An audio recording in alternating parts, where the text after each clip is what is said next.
Мы находимся на презентации книги «Русская икона», которая посвящена уникальной коллекции Олега Кушнирского, который всегда мечтал популяризовать русскую иконопись на Западе и сделать доступным свое собрание не только для узкого круга специалистов и своих друзей, но и также для широкой публики. И сегодня каждый читатель имеет возможность ознакомиться с этой сокровищницей и оценить истинную красоту русской религиозной живописи 17 и 20 веков. Валентин Васильевич, считается, что любое собрание – это такое некое отражение внутреннего мира и портрет самого коллекционера. Вот если бы вы не были знакомы лично с коллекционером, как бы вы его описали, увидев его коллекцию? Как бы описал? Ну, Олега, да, Кушнирского. Олега. Ну, на самом деле ему все-таки 65 лет, а я на 17 лет постарше его. Вот. Но я обратил внимание, что действительно в его коллекции отражение духовных, можно сказать, и искусствоведческих поисков вот, закрытого мира коллекционеров 80-х годов, которые я застал и в 80-х годах, и вот, как я сказал, знаком был с Савой Ямщиковым, который организовывал первые выставки в 80-х годах вот этих частных коллекционеров и ввел в оборот. Вот. Это такой был закрытый мир. И я с 85-го года работал в НИИ Ювелирпроме и знаком был с сыном коллекционера. Нет, знаком я был со Звягиным, это другом, значит, Олега. Вот. И это очень интересный такой был мир, поскольку иконы до 90-го года это было запретное искусство. Да. Мало кто знал. Вот. И чревато было как бы попаданием в соответствующие списки. И в иконах мало кто разбирался. Вот. Так что мне просто удивительно, как вот смог Олег Семенович, вот благодаря своему знакомству с Эрмитажем, с училищем Штирлица, который тогда еще был училищем имени Мухиной, вот, но благодаря именно своей профессии фотографа. Вот у него в друзьях тоже были выдающиеся фотографы, вот, которые принадлежали такой культурной прослойке нашего города и России. Вот, и ну, несколько даже диссидентствующие, вот, не без этого. И уход вот в этот мир икон, это была такая отдушина. По самим иконам, вот как вы задали вопрос, трудно сказать, кто мог быть их собирателем, потому что у меня только примеры в лице Третьяковых или там вот Лихачева, не Дмитрий Лихачев, а другой там Лихачев, да, еще дореволюционный, который дарил коллекции своей царю. Я только вот воспитан на этих образцах, вот, и поэтому… А какую бы характеристику вы бы дали коллекционеру, то есть черты характера, возможно, исходя из его коллекции, поскольку это является отражением его и его портретом? Вы знаете, коллекционеры, они тоже разные. Вот некоторые как бы коллекционируют в ущерб благополучию семьи. Вот. Тоже я встречал такие.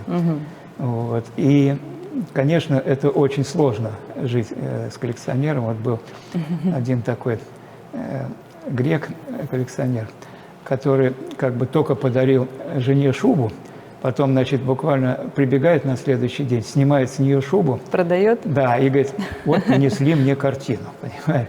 И так, как же так, это шуба 3000 рублей в советское время, это сумасшедшие деньги были. Семьи вот не распадались, нет?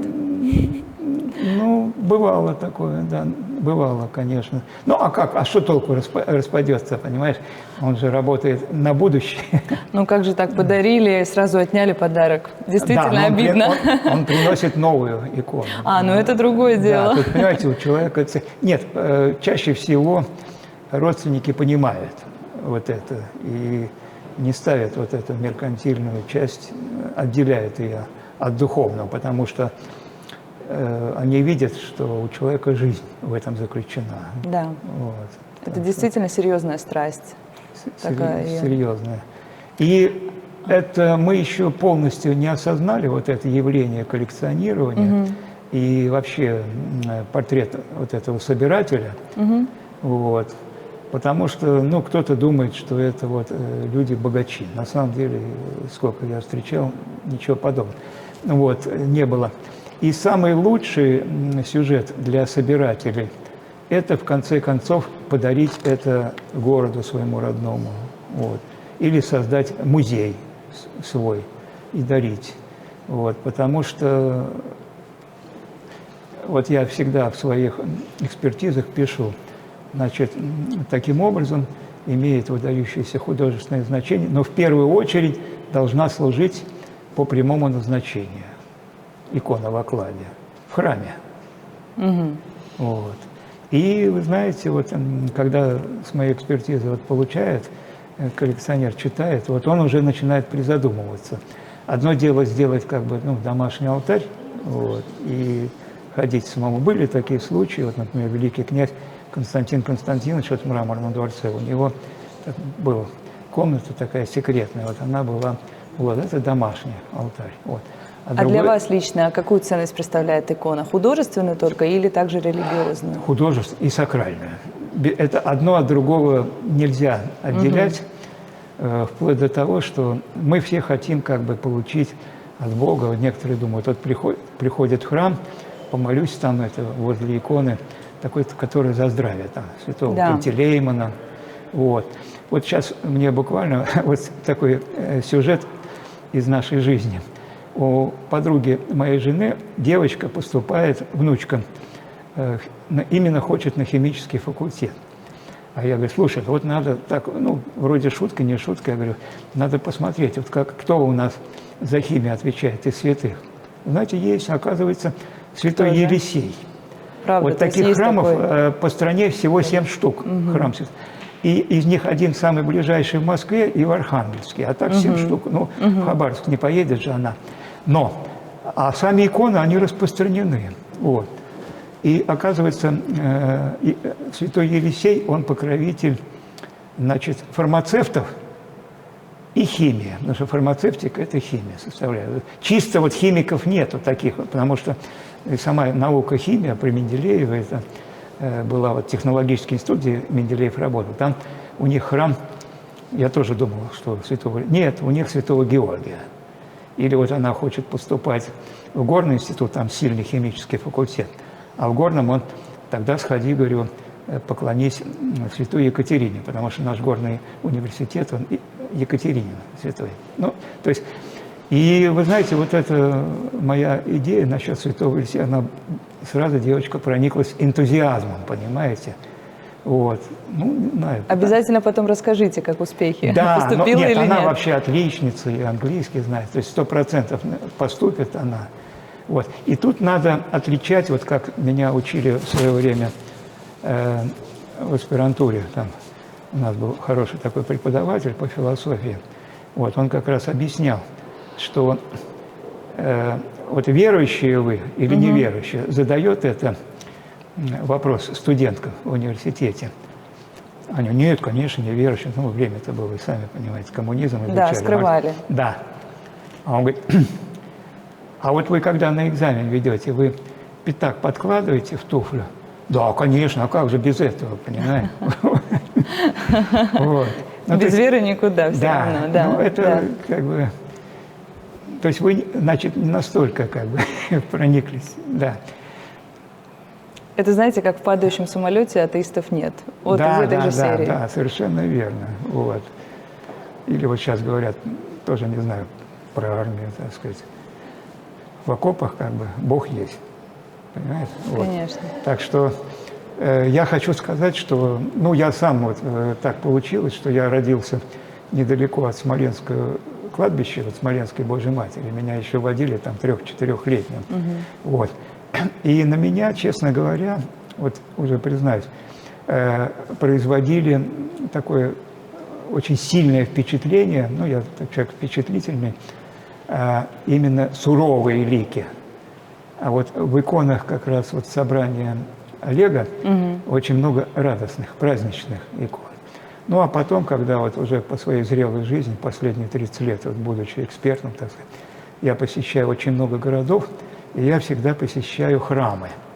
Вот. И меня очень радует работа современных петербургских и московских иконописцев, вот, чаще всего это семейные пары, муж и жена. Вот. И если вот я помню, лет 8 назад я статьи писал про иконописцев, вот в Москве уже тогда издали 3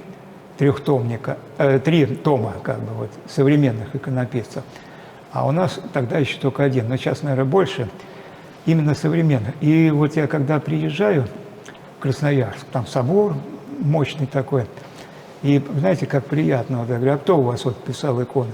А вот и муж и жена, мы их наняли, это ваши выпускники Академии художеств, кафедры, вот, у меня профессор Кутейникова, моя хорошая, значит, знакомая, им преподавала. И, говорит, вначале они написали там 1 икону, 2, а потом мы их подрядили на 3 иконы, чтобы они оформили весь храм.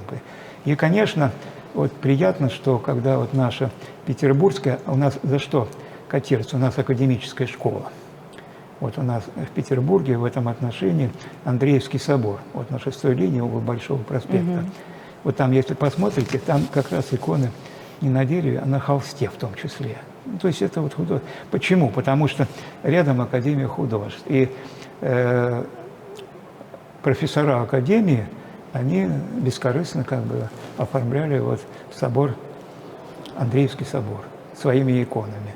И, конечно, это настоящие произведения искусства, вот, над которыми можно неоднократно приходить, рассматривать, ну и применительно к нашим 2010-м праздникам останавливаться и изучать их. Вот. Потому что иногда вот это познание иконы, оно приходит лет через 10, через 20, понимаете. Много еще зависит вообще от твоего душевного состояния, духовного. Да, вот. И каждый раз, наверное, можно как-то по-новому, да, трактовать, как и вот прочтение книги. Через 10 лет это другие мысли. Да, вот. И в этом отношении помогают вот священники, которые вот объясняют вот эту сюжетную часть. Я помню, был в 2019 году в Иерусалиме, и у нас очень хороший был экскурсовод, так ему лет 38-30, и мы с ним разговорились, и он говорит, слушайте, а у меня, значит, отец, он как раз протоиерей нашего Андреевского собора в Питере. Вот. Так он, ну, взрослый, конечно, очень. Он пришел к Богу, он врач был, понимаете. И лет 40 назад вот, стал священником, понимаете. А сын уехал в Израиль, там всю нашу вот миссию проводит. И более того, он как раз, это было в 2019 году, он был куратором восстановления храма Ксении Петербургской на Петроградской стороне, вот, который ввели в строй, как бы. Вот. Так что, а я воспитался вот на базе, еще раз говорю, нашей иконы Смоленской Божьей Матери, потому что у меня кладбище был как дом родной. Вот это я все гулял там, ходил. И видел, когда там в часовне Ксении еще была мастерская художников, потом в 90-м восстановили, но не сразу. Потом, когда приезжал патриарх Алексий, вот, сделали уже часовню и так далее. То есть, а сейчас как бы вот за честь почитают быть похороненными вот наши профессора и деятели искусства на кладбище. Спасибо вам большое. Анна, расскажите, пожалуйста, для наших зрителей, которые, возможно, не являются специалистами в этой области, что же такое поздняя русская икона и в чем ее феномен? Ого! Да, я поняла. Ну, на самом деле, вот так вот, да, это вопрос фундаментальный. Но в первую очередь хотела бы заметить, что поздняя русская икона, она очень многообразная. Потому что, с одной стороны, мы должны понимать, что она испытала очень сильное влияние западноевропейского искусства, образцов. И также вспомнить о том, что уже при Екатерине II была основана Академия художеств. И, по большому счету, очень многие храмы украшали художники-академисты. То есть, в принципе, мы можем даже уже говорить о живописи на религиозный сюжет. И в качестве, например, такого очень яркого образца можно привести Тот факт, что, например, Екатерина II, при которой был окончательно отстроен Троицкий собор Александра Невской лавры, она повелела перенести в него часть картин западноевропейских мастеров, которые украшали стены, того же самого Рубенса, Ван Дейка, например. И это было нормально. То есть это было одно направление, и этому направлению подражали, причем в разных совершенно вариантах, кто как умел. То есть, например, в каком-нибудь селе мастер, который никогда не получал академического образования, он тоже как-то пытался создавать образы, ориентируясь на академическое искусство, и у него получался такой академический примитив.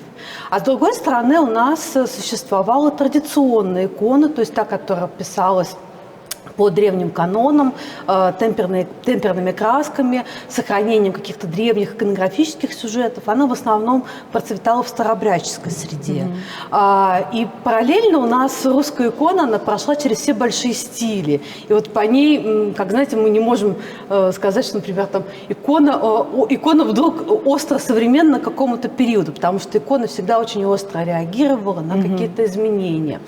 И вот у нас с начала XVIII века наметился такой очень мощный водораздел, происходило отдаление традиционного иконописания от вот такого светского, религиозного искусства.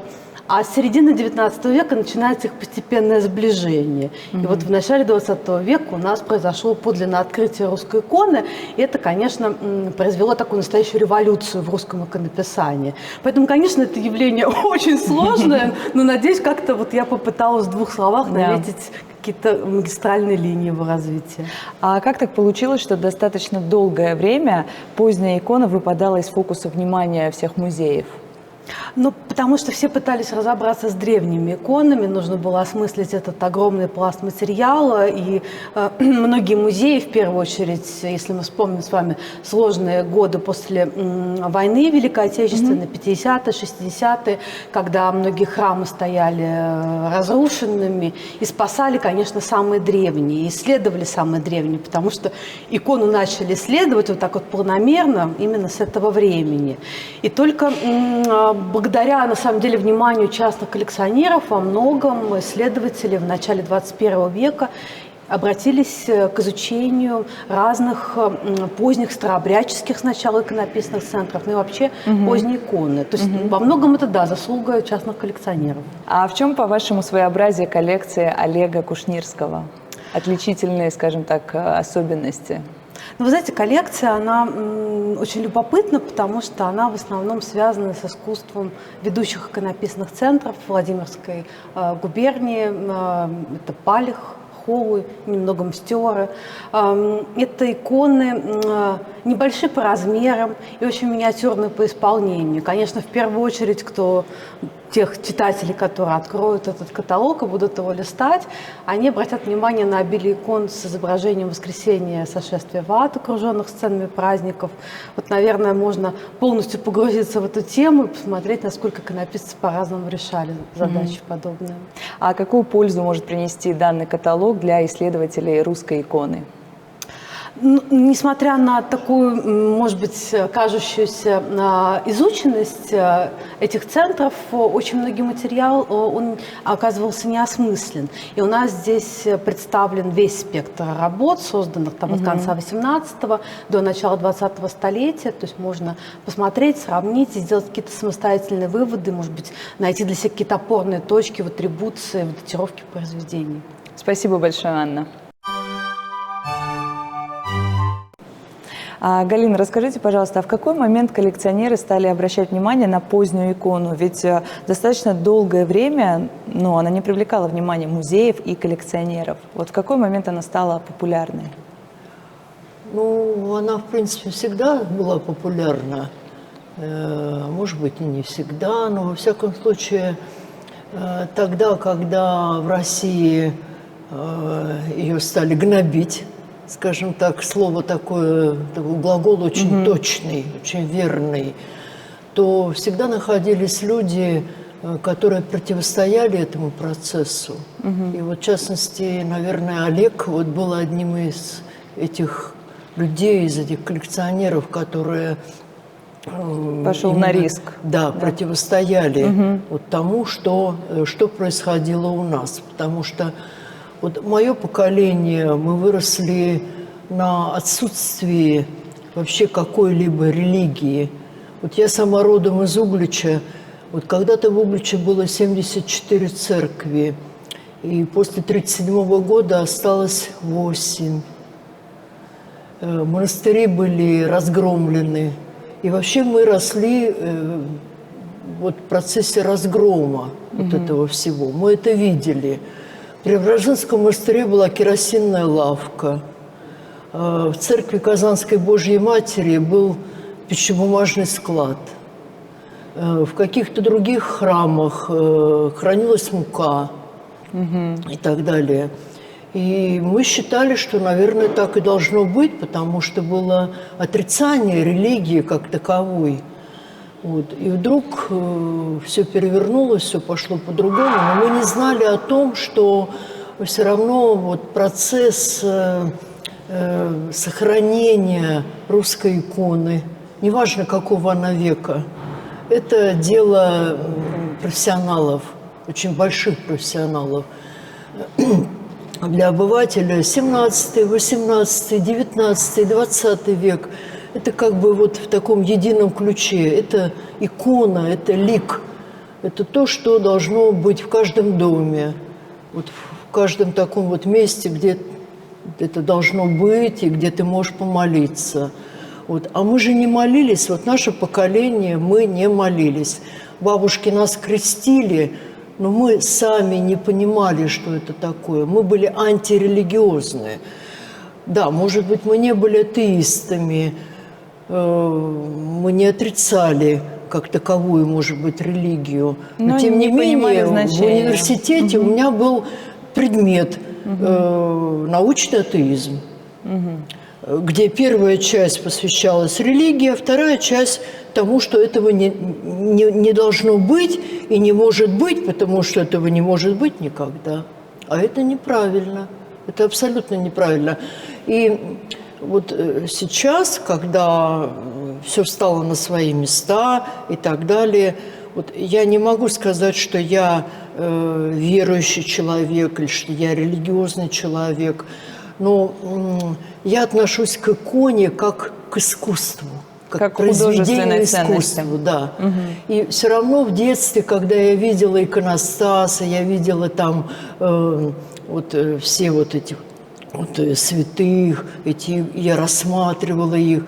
Для меня это было что-то такое потустороннее, то, что когда-то очень давно действительно это рисовали, это вот облекали в такой вот, ну, раму. Красивую раму. И это все золото, и вот эти вот одинаковые святые с нимбами над головой.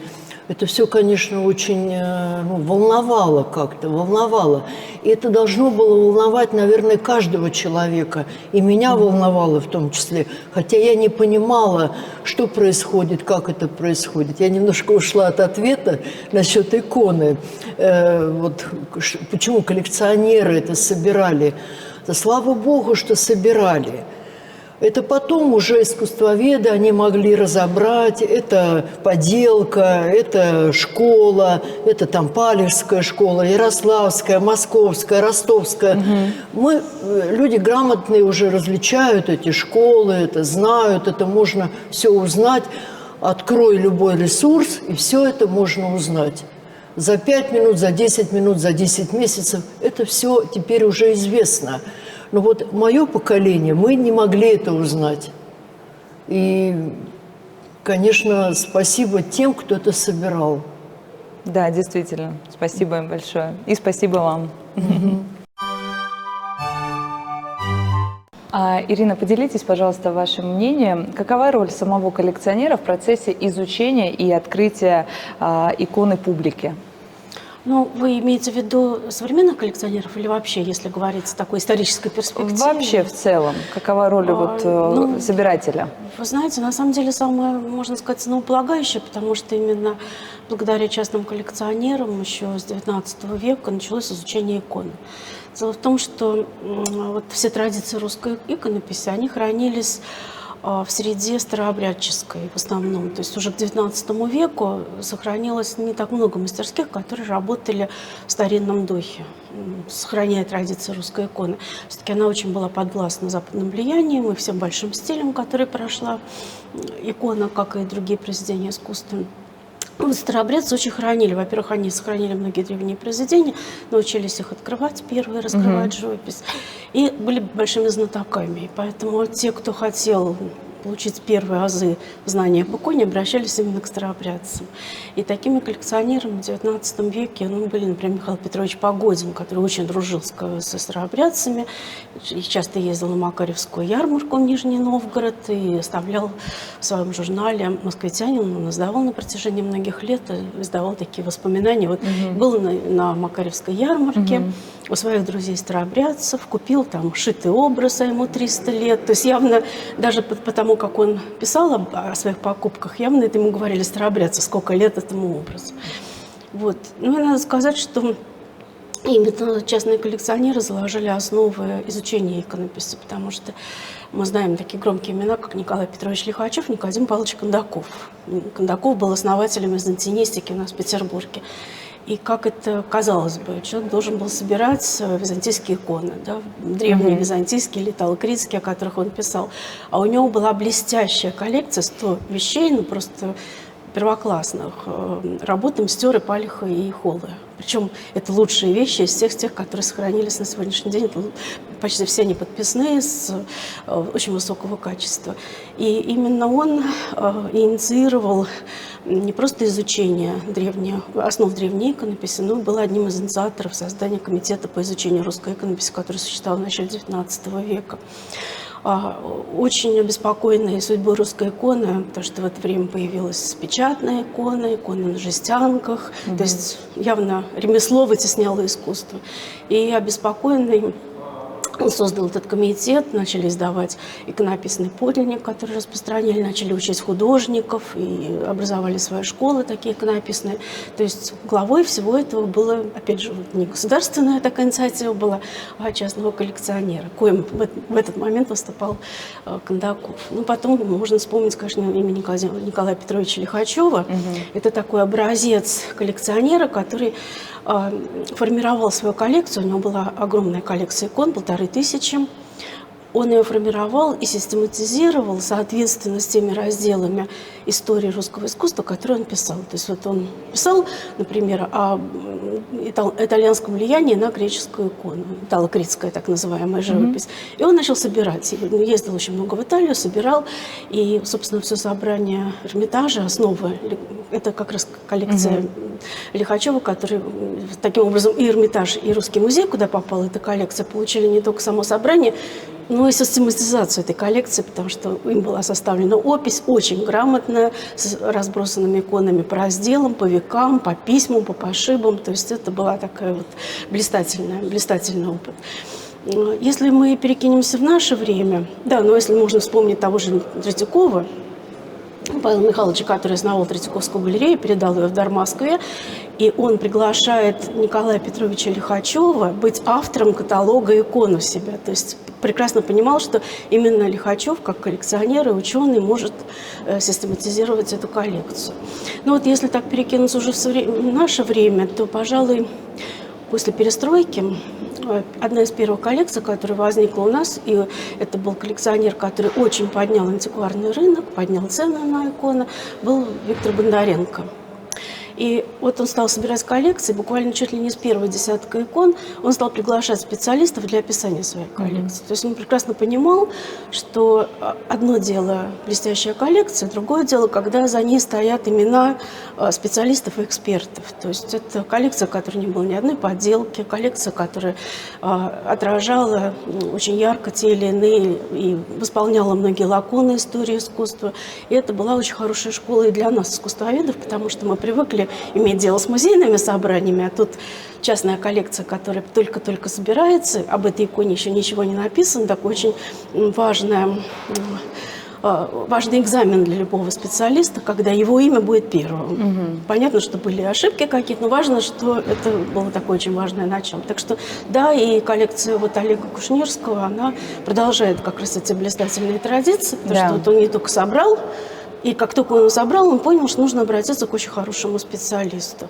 И я должна сказать, что несмотря на то, что вот Анна Иванникова, автор этого каталога, молодой вполне еще специалист, а тогда, когда начинала, еще совсем была юной, это просто вот каталог, который издан, он такой образцово-показательный, потому что, пожалуй, что это первая книга на русском языке о русской коллекции, но за рубежом, где так точно датированы все иконы. Там нет ошибок, там нет даже погрешности в четвертях. Это вообще редкая вещь, потому что все-таки, как вы знаете, на иконах нет дат, и это в основном мнение эксперта, специалиста, оно всегда, в общем, индивидуально, каждый из нас видит вещь как-то по-особенному, у каждого свой собственный такой мир, как мы воспринимаем первую четверть XIX века. А здесь очень объективная характеристика каждой иконы, очень грамотные тексты составлены, так что такой, мне кажется, что книга ляжет как образцово-показательная в этом отношении. А какие отличительные черты вы бы могли выделить у коллекции именно Олега Кушнирского?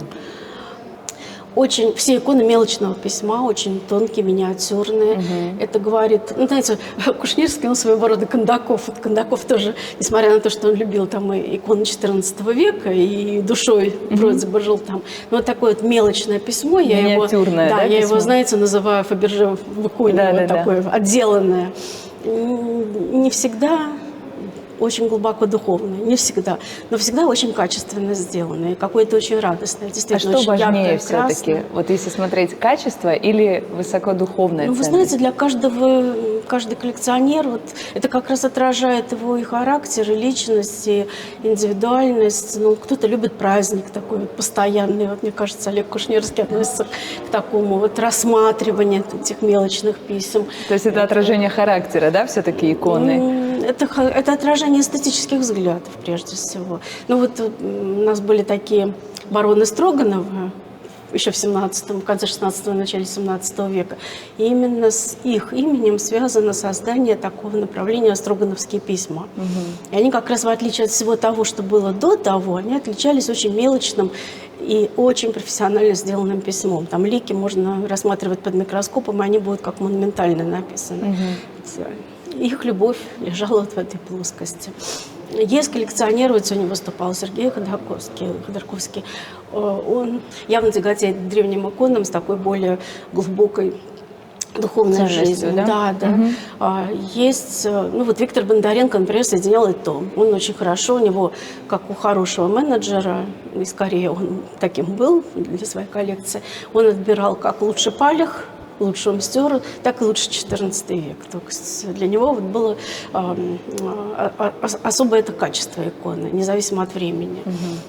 Так что, да, сколько коллекционеров, столько судеб, столько разных картин, таких общих. То есть есть такой узнаваемый почерк, да, все-таки у коллекции? Ну, в принципе, да. Ну, вот есть еще известная коллекция в Москве, такой Сергей Воробьев. Очень тихий, скромный человек, к сожалению, недавно ушедший. У него просто лучшая коллекция, наверное, древних писем, древних икон. У него немного совсем икон. Бондаренко там сотнями икон насчитывались. У Олега Кушнирского 50. У Сергея Воробьева было тоже где-то 40-50 икон, но это просто великолепного музейного качества каждая. То есть, да, сколько судеб, сколько лиц, столько и коллекций. Спасибо вам большое. Пожалуйста. Сергей, расскажите, пожалуйста, какую ценность на сегодняшний день представляет поздняя русская икона для коллекционеров? Я считаю, что в каждом веке жили гениальные люди, и в каждом веке создавали шедевры. Поэтому я бы, раньше как бы было принято, что русская икона ассоциируется с иконами там 14-15 веков. Вот, но и незаслуженно 19 и 18 век был как бы обделен вниманием. Вот, но Также также, я говорю, были гениальные люди, и прекрасные произведения искусства были в 19-м, даже в начале 20 века. То есть поздняя икона, она недостаточно и изучена, и недостаточно оценена. Скажем так. А насколько сложно собрать коллекцию такого уровня, как у Олега Кушнирского в Америке? Ну, это непростая задача, конечно, сложно. Во-первых, очень сложно, простой пример. Грубо говоря, в России можно всегда пойти, допустим, проконсультироваться в музее, куда-нибудь в реставрационном мастерстве перед тем, как что-то приобрести. В Америке специалистов, которые глубоко разбираются и понимают русскую икону, не так много. И уровень понимания в целом он ниже, чем в России. Естественно, приходится опираться на собственный опыт, на собственную интуицию, на собственный талант. Но, конечно, собрать такую вот уровневую коллекцию не просто, по многим причинам. Во-первых, довольно высокие цены. То есть русская икона, она популярна во всем мире. Есть коллекционеры, я многих знаю, и в Европе, и в Америке, и в Африке. То есть независимо от национальности и даже вероисповедания, люди собирают русскую икону. И цены достаточно высокие. Во-первых, нужно собрать, удержать эту коллекцию как-то. Любая коллекция, она требует какой-то реставрации. То есть это тоже такая задача сложная, да, потому что нормальных реставраторов, квалифицированных, тоже крайне мало. И в Америке, и в Европе я часто сталкивался с очень низким уровнем именно реставрации. В данном случае коллекция, я считаю, что состоялась, и он сумел собрать и частично что-то отреставрировать. И самое главное, что он обратился именно к настоящим специалистам при создании этого каталога. А какую ценность, кстати, представленный каталог имеет для исследователей русской иконы? То есть книга «Русская икона», которую мы сегодня презентовали. Я считаю, что очень большую ценность. Во-первых, это имеет практическое значение. Всегда допустим, даже при атрибуции каких-либо произведений искусства, в первую очередь, что мы делаем? Мы их сравниваем с чем-то, то есть идет сравнительный анализ. То есть самое доступное – это книги. То есть мы открываем книги и смотрим, на что это похоже. И видим всю коллекцию, скажем так. Это очень удобно. Да. Во-вторых, я еще раз говорил, что эта книга, она охватывает именно период поздней иконописи. И вообще изданий в последнее время они стали появляться, но раньше их вообще не было. То есть были издания музейных собраний, там в основном иконы древние, 16, 17, 15 века. И, естественно, когда попадается икона 19 века, ее сложнее идентифицировать, получается. И эта книга, она расширяет наше представление о поздней иконе. Потом там очень хорошая печать. Это также может служить, так сказать, пособием для иконописцев. То есть там видно, можно определить, какие приемы письма использовались, композиции и так далее. Также для реставрации икон тоже очень часто возникает проблема, допустим, если икона частично утрачена, как ее восполнять, то есть композиционно, тоже сложно. Когда человек выдумывает из головы, всегда получается не очень, потому что в любом случае, мы не старались, люди, которые писали иконы там, в 19 веке или 18, они все равно будут отличаться. То есть мы можем как-то копировать, но все равно Разница будет ощущаться, да? Да, разница будет ощущаться. И вот этот язык, то есть мы всегда будем говорить с акцентом, если образно говорить. Вот, и поэтому такие вот каталоги, они очень полезны и даже для реставраторов. То есть какие-то отдельные там элементы, детали для восполнения. То есть тоже можно его использовать. Ну и самое главное, он информативен. То есть там очень хорошо описана каждая икона, очень корректно поставлены датировки. То есть это действительно, на мой взгляд, ну для меня это как для коллекционера очень важно, потому что любому коллекционеру надо на что-то опираться. То есть самое главное это вот книги. Да, я хоть и не являюсь коллекционером или искусствоведом, но даже мне было очень интересно прочитать именно те истории, которые представлены в каждой иконе. И я думаю, что это действительно является собой очень большую ценность. Спасибо вам большое. Спасибо. Илья, расскажите, пожалуйста, историю самой первой иконы в коллекции вашего отца и как она попала к нему в руки, собственно, с чего он начал путь коллекционера. Про самую первую икону, которую он приобрел, наверное, я тогда был супер маленький, или меня вообще еще тогда не было. Вот. А про одну из первых икон, которую он приобрел в Америке, история немножко грустная. Вот. Он нашел определенный шедевр. Есть такие иконы, их называют таблетки. Эта икона, она супер тонкая, и она на двух сторонах.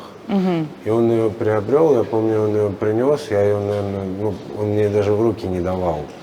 Вот, я ее как-то вот разглядывал, он говорит, ее вот нельзя ни гнуть, ничего. То есть... Это которые мягкие такие? Да, она супер редкая была, вот эта икона, и у него ее украли.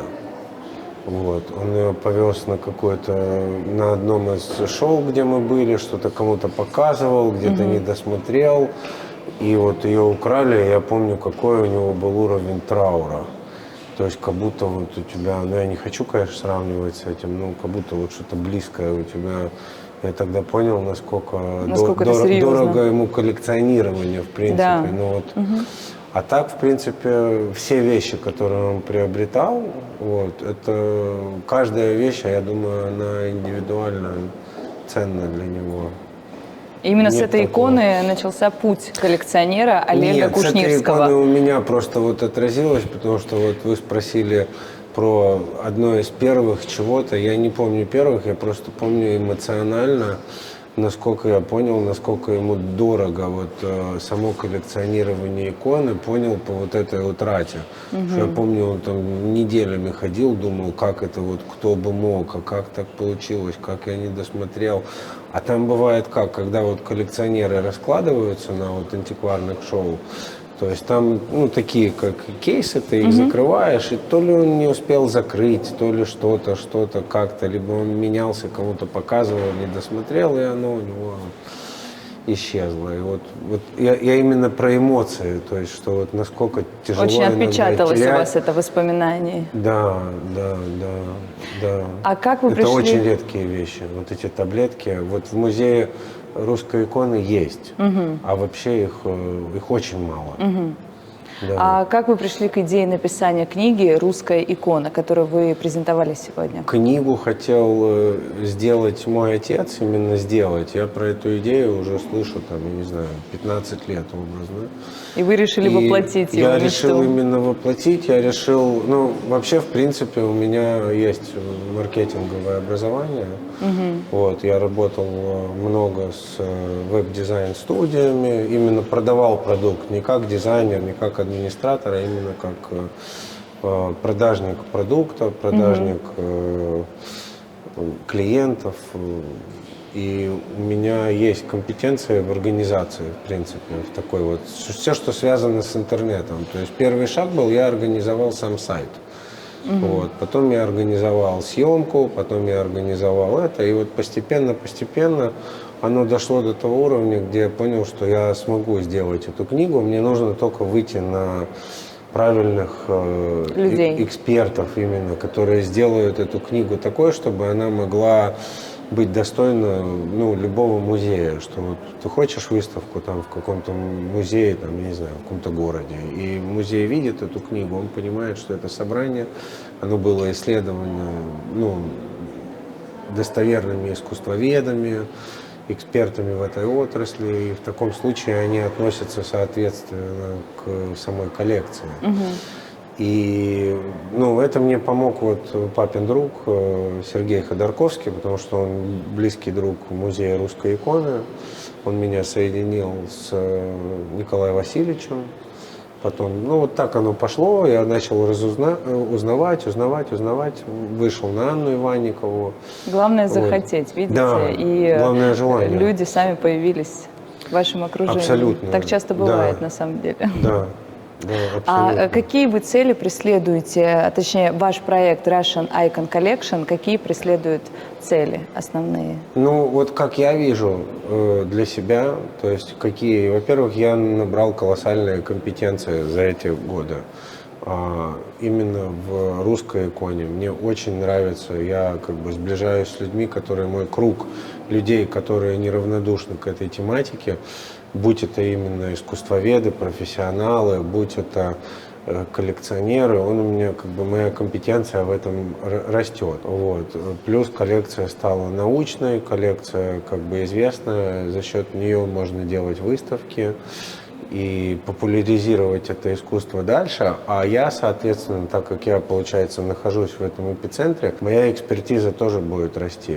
И, ну, как бы в России этой проблемы не существует, потому что здесь есть культивирование новых кадров, людей, которые так или иначе довольно молодые. Вот у нас есть коллеги, которые с нами работали там и из Третьяковки, и там люди, которым и 30 лет, и меньше, и чуть старше, и они, ну, с любовью относятся как профессионалы, и изучают, и кандидаты, то есть очень много кадров, а на Западе этого нет. И очень многие, те, кто даже, вот, например, были в теме там 15-20 лет назад, вот они сегодня люди возрастные, там, я не знаю, им 60-70 лет, кому-то старше. Ну, как бы грустно это ни звучало, вот уйдет это поколение, новые кадры не растут. Вот. А у меня есть шанс, ну, стать вот этим человеком, который будет такой амбассадор и ну, принимать в этом участие. То есть я смогу и на уровне выставок это делать, и это такое, как плюс-минус хобби, которое в какой-то степени мне помогает и эмоционально, и мне это интересно. Вот, и в перспективе это может быть и каким-то моим и профессиональным занятием. Вот в чем дело. То есть я очень много компетенций благодаря этому обрел. Но важно Вот. отметить, что коллекция вашего отца собиралась именно в Америке. Да. А насколько большой интерес вызывает, особенно в нынешних непростых условиях и в непростые времена, русская икона у американских коллекционеров? Вот в этом-то и вопрос интересный, что, грубо говоря, на повестке дня, то есть так вот поверхностно, может казаться, что нет. Но стоит, например, окунуться, там та же книга, предложить, вот, или там выставку, огромное количество людей придут. Просто вот этот интерес, он есть, но экспертиза умирает. Вот, То есть сама культура все равно привлекает очень внимание. Культура привлекает, безусловно. Культура привлекает, и, во-первых, есть же довольно крупная диаспора и людей, которые уехали там и 100 лет назад, и верующие люди, и люди, которые там, и монастыри есть разные. То есть, в принципе, есть вот это влечение, абсолютно, абсолютно есть. Но экспертиза умирает. То есть эти люди, они, ну, не изучают, грубо говоря, вот была, это, наверное, был год 2020, была такая крупная конвенция, посвященная русской иконе. Ее делал музей русской иконы в Массачусетсе, этот город, я забыл просто название самое. Вот. И это прям институт, там есть ученые, все. И как бы, ну, и привлекло, то есть очень много людей пришло. Вот. Но опять же, как бы, это очень лимитированный круг людей, и это все возрастные люди. То есть это люди, которые там, ну, там 60, 70, то есть как бы, а новых людей нет. Вот мне бы хотелось себя видеть человеком, который как бы будет иметь это хобби, и в то же самое время будет вот такое как бы социальное, ну, не социальная работа в плане как менторство какое-то, а именно вот социальная работа как просвещение вот этой культуры. Вот. Плюс у меня будет экспертиза, то есть если где-то мне получится там приобрести какой-то интересный предмет, то ко мне смогут обратиться всегда, или экспертиза нужна будет. С таким опытом у вас экспертиза точно будет. Ну, это просто вопрос времени. Да, То да, есть просто безусловно. есть ученые люди, которые, например, они это приобретают там через образование, через... Вот. Но вот такие люди, они у меня есть. То есть я с ними взаимодействую. Вот я могу быть вот этим мостиком между вот этой сообществом ученых и людей, где там, ну, потому что русская икона есть везде. Я знаю случаи, что люди приобретали шедевры в Чили, где там была старая русская эмиграция, и люди приобретали там шедевры, которые потом там возвращали в храмы, или там в Аргентине, в Бразилии. То есть как бы русская вот эта старая эмиграция, она была везде. И русская икона тоже присутствует. Просто поколение умирает, а дальше что получается? Дети получают эту вещь там, от прадеда, он даже не знает, что это. И не понимает ценности Вообще не этого. понимает ценности. А на аукцион сегодня Да. принести нельзя, сегодня нету этих аукционов. И получается, я могу быть тем ресурсом и в интернете, и вживую, который сможет взять эту вещь, посмотреть, связаться с теми людьми, которые прямо академики, и посмотреть, что это на самом деле, дальше принять решение. Вот. Мне бы хотелось себя там в следующие 10 лет, скажем, видеть вот в такой роли. Мне было бы интересно. Спасибо Да. большое. Да.